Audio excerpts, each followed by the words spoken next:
Hi, it's Charlene again, and I'm here to talk to you and discuss a little bit about my radiation treatment. Initially, I was supposed to be going to Sunnybrook to receive 5 weeks of radiation, 5 days a week. But like I had said in my part 2, that it's a rare spindle cell carcinoma.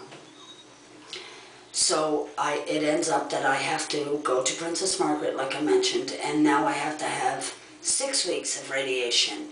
Being that the 6th week is going to be just booster, they will be focusing right on the spot right here where they did the lumpectomy. That will be my last week. For the 5 weeks, it'll be solely directed around my whole area. When you're doing radiation, I was nervous already to begin with because it's an hour drive from Keswick to Toronto, there and back, so you have to think of different things you can do on your way there to alleviate your anxiety. Also,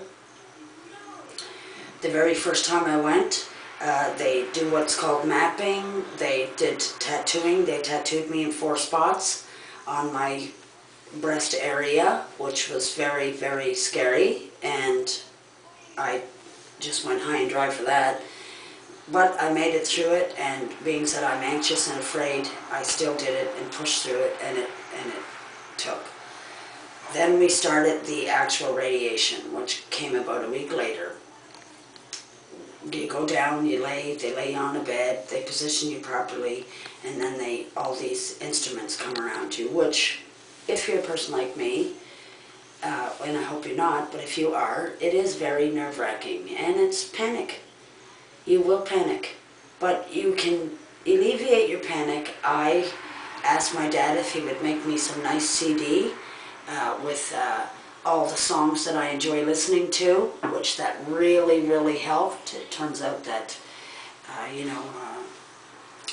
Bono is pretty good when has a very calming voice, and the Guess Who, two good choices.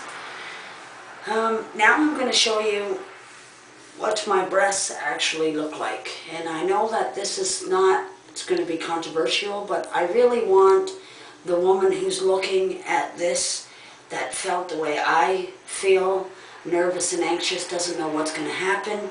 I really want her to know that it truly, and I cannot stress this enough, my anxiety level was probably at 99.999, going over 100. But I did get through it, and that's the most important thing here. It's why I wanted to make this. If you are anxious and you are panicked, and all the support that you have still doesn't alleviate any of your panic, I hope that this will help somebody. I truly do. This is my breast before, what it looked like before. That's it right there. Just a regular breast. And this is what my breast looks like right at the last of my 5 week. It's before booster, it's right at the last of my 5 week. That's my breast, right there. And my underarms, you can't shave, so you have to keep it. They don't like you to shave or anything. They don't want you to put any chemicals on it, no perfumes, no deodorant or anything. Not really that scary, just scary to kind of look at. And my back, right where they put it at my back, goes through. It's very painless.